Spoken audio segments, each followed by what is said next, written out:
Is Botswana becoming one of the most developed nations in Africa? The world is witnessing a seismic shift as Botswana's newly elected president, Duma Boko, takes an unprecedented stand against both capitalism and socialism, aligning with AES leaders to redefine governance through a distinctly African lens.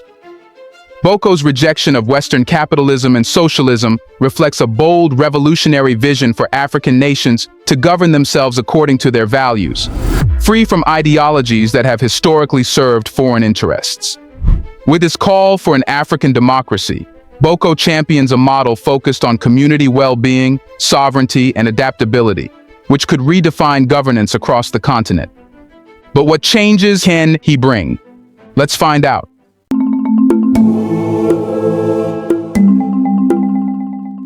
How did capitalism fail Africa, and why does Boko believe it is incompatible with Africa's future?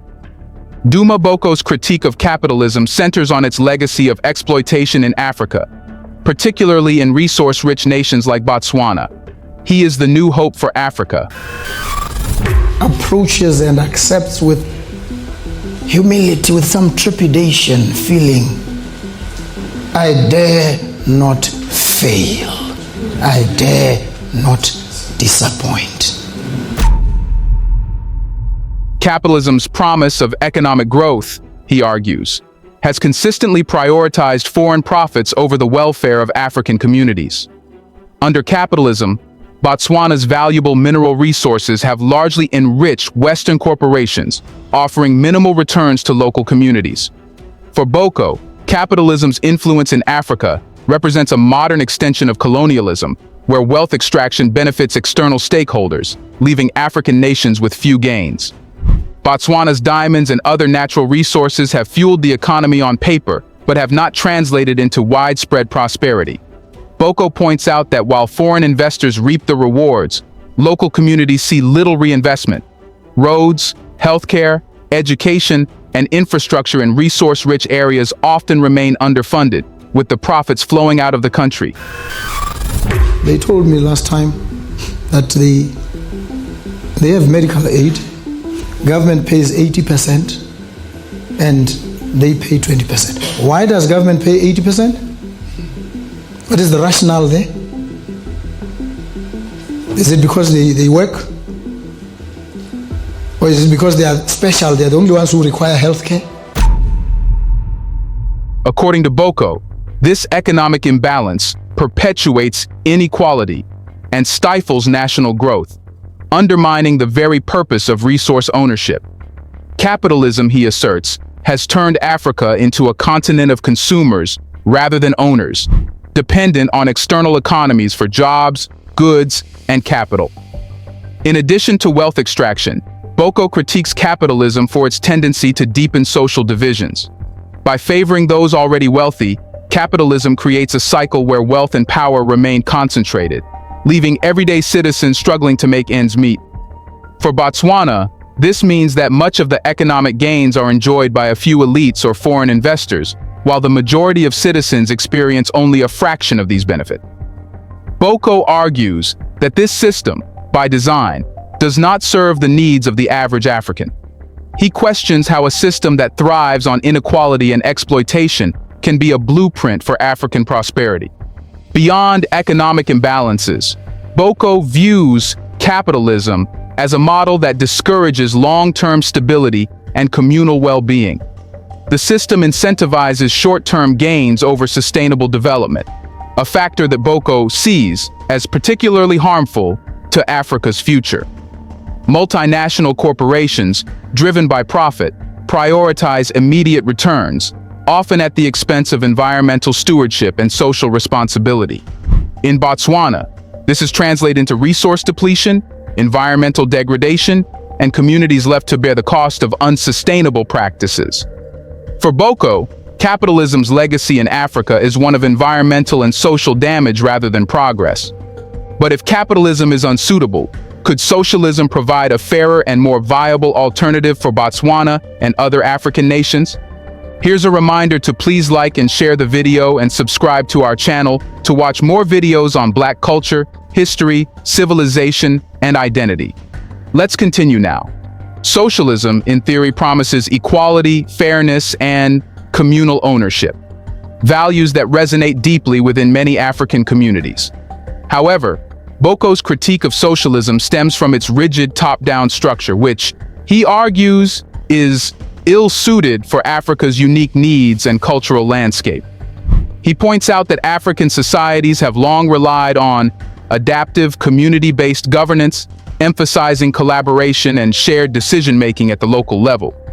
By contrast, socialism's heavy reliance on centralized control can suppress individual initiative and stifle the dynamic, locally driven problem-solving that is essential to many African communities.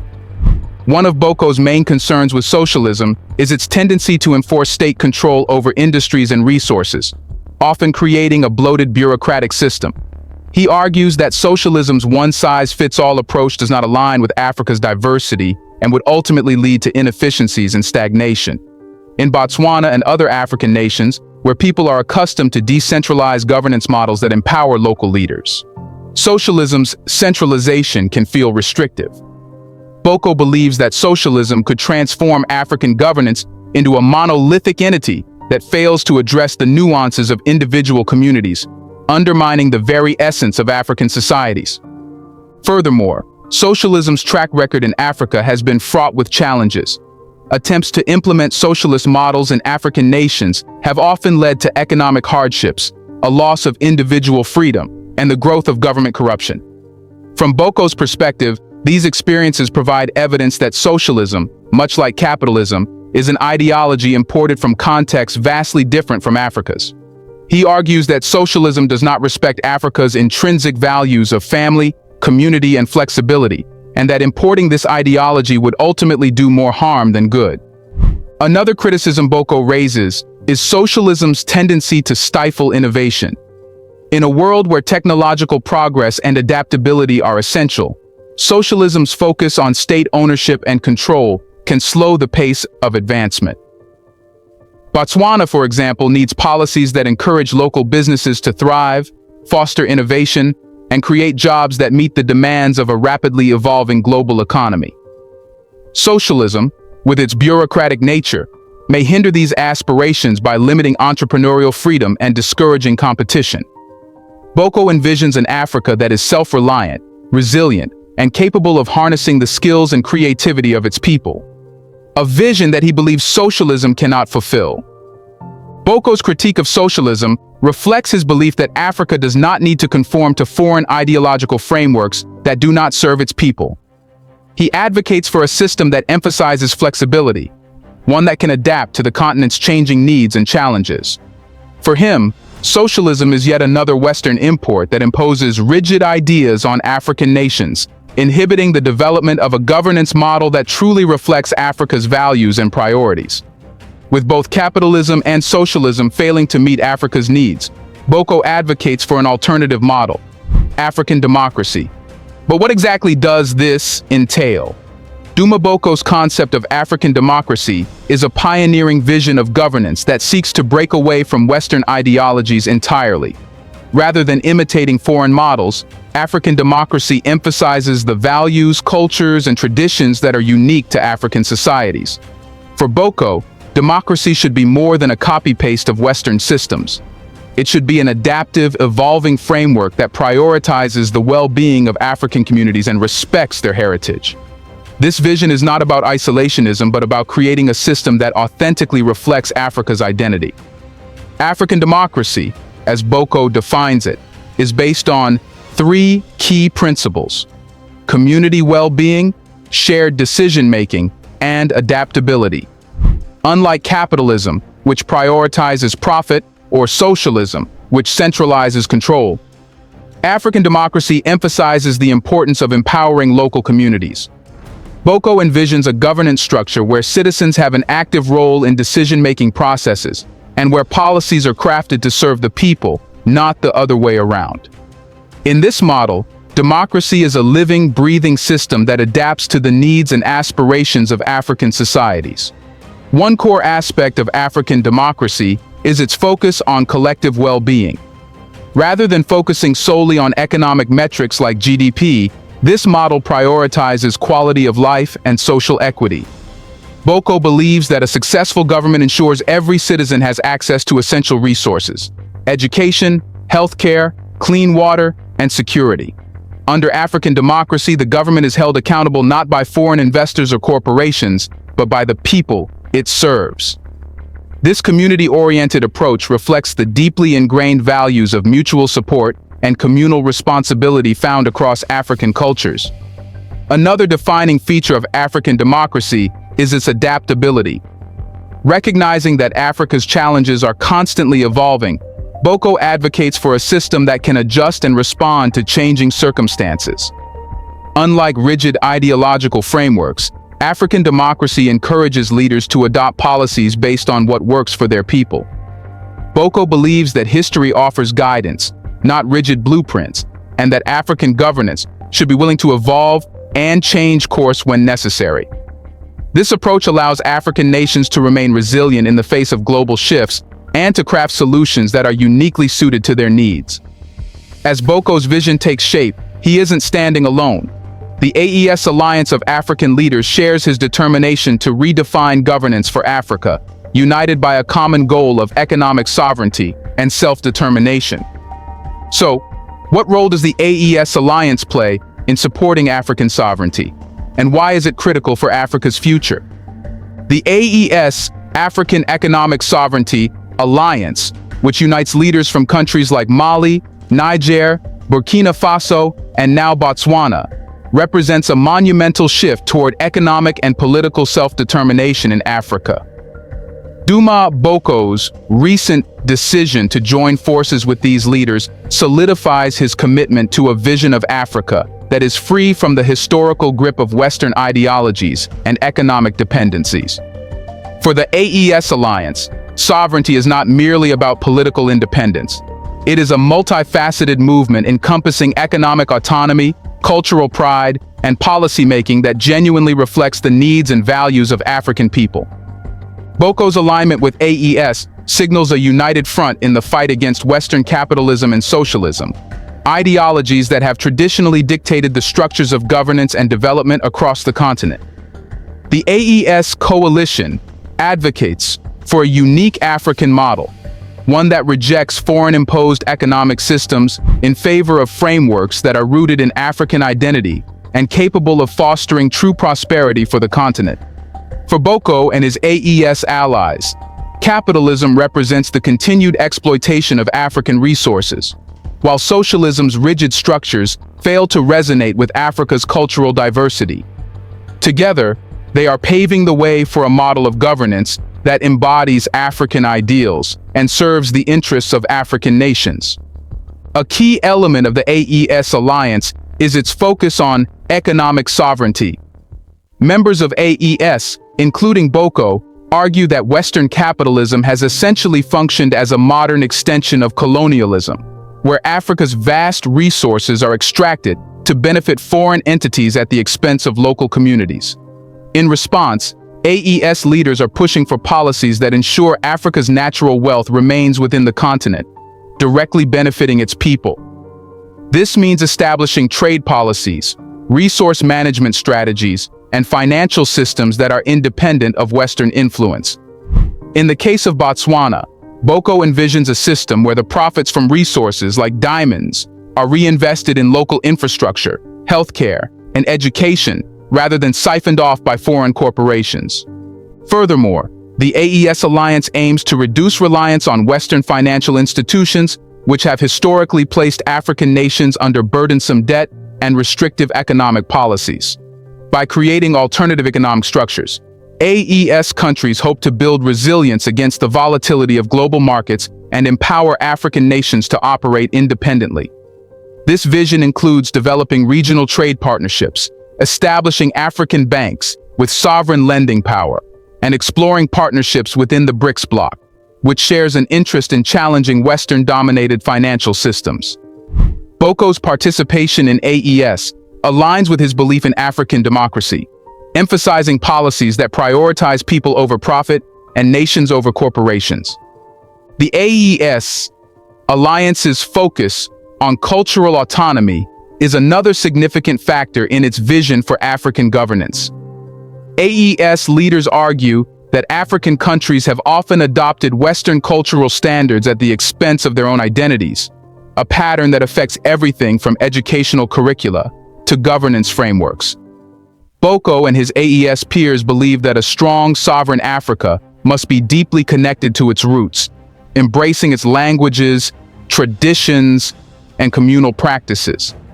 This approach reflects Boko's view that governance should be grounded in the values and lived experiences of African people, not in foreign ideologies that feel disconnected from their day-to-day realities.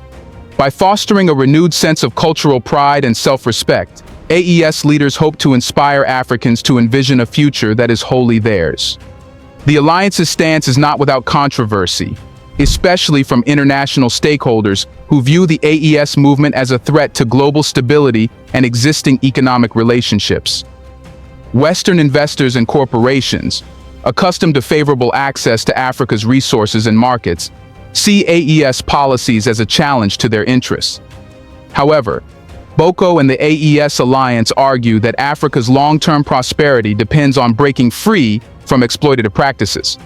According to them, Western entities that truly value African partnerships should be willing to engage on equal terms rather than seeking control over the continent's resources. AES's collective vision presents a formidable model of what African governance can look like when freed from Western influence. A vision that is both daring and deeply resonant among young Africans who are increasingly disillusioned with the status quo. By standing together, AES leaders like Boko hope to foster a pan-African movement that champions African interests on the global stage, reinforcing Africa's place as a leader in its own right.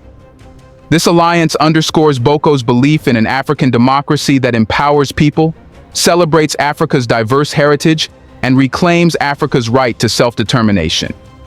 With a powerful alliance in place, Boko's vision for African democracy gains strength and momentum. However, such a transformative vision is not without its challenges. So, what obstacles must Boko and the AES alliance overcome to make African democracy a reality? Despite the boldness of Boko's vision and the solidarity of the AES alliance, the path to African democracy is fraught with significant challenges. Resistance comes from both within Africa and abroad, with traditional power brokers, international investors, and established institutions questioning or outright opposing the shift. For Boko and his allies, these challenges underscore the difficulty of creating a new model of governance while operating within a world still dominated by Western economic and political interests. One of the most pressing challenges is the potential resistance from entrenched local elites who have benefited from the current systems.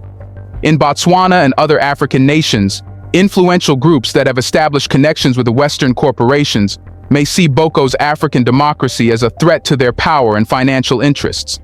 These elites have often played a role in maintaining foreign economic influence on the continent, benefiting from lucrative deals with multinational corporations that exploit Africa's resources.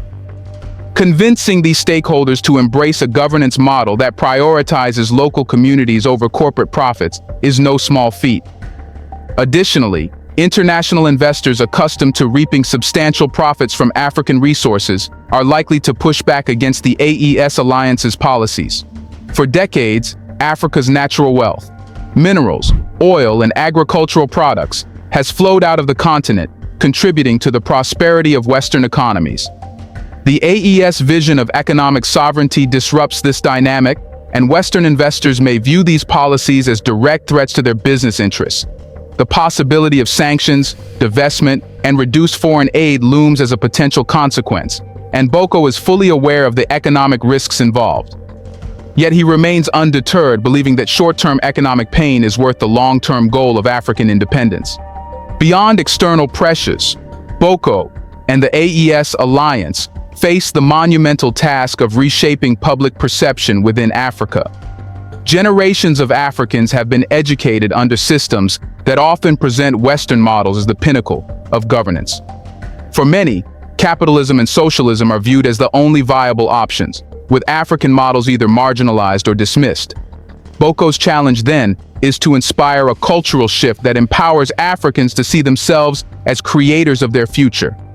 Education, media, and cultural initiatives will be essential in changing the narrative and fostering a sense of pride and ownership in African democracy.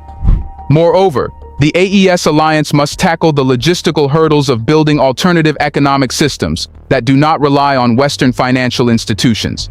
Establishing African-owned banks, creating regional trade agreements, and developing new partnerships within the BRICS bloc are ambitious undertakings. Without significant infrastructure and coordination, the transition may be difficult to sustain. Boko and his allies are committed to addressing these challenges, but they recognize that progress will require patience, resilience, and extensive collaboration across the continent. Finally, the AES alliance faces the challenge of sustaining unity among its members. While Boko and the leaders of Mali, Niger, and Burkina Faso share a vision of economic sovereignty, each country faces unique political and economic conditions. Ensuring that AES remains a cohesive force, capable of withstanding internal and external pressures, will be crucial for the alliance's success. Boko understands that solidarity is the strength of AES, and he is dedicated to building trust and collaboration among African nations that have historically been divided by colonial boundaries and external pressures. Despite these formidable challenges, Boko and the AES alliance are resolute in their mission to redefine Africa's path. As they continue to champion African democracy, they offer a blueprint for a continent determined to rise on its terms. So, to sum this up, Duma Boko's election as president of Botswana and his alliance with AES leaders mark a pivotal moment for Africa. Rejecting both capitalism and socialism, Boko advocates for African democracy, a governance model rooted in Africa's values, needs, and aspirations. His vision, bolstered by the AES coalition, stands as a defiant challenge to the historical dominance of Western ideologies on the continent. While the road ahead is fraught with resistance from both local and international actors, Boko's commitment to economic sovereignty and cultural pride resonates with a growing number of Africans seeking change. If successful, the AES alliance could reshape Africa's political landscape, empowering nations to chart their courses without relying on Western approval or resources. Boko's African democracy is not just a political model. It is a movement for self-determination, one that reclaims Africa's future and encourages other nations to embrace governance systems that reflect their heritage. As Boko and the AES leaders press forward, their efforts send a powerful message. Africa's time to lead, decide, and thrive on its terms has arrived. Do you think Boko can bring change? Will other nations support him? Let us know in the comment section.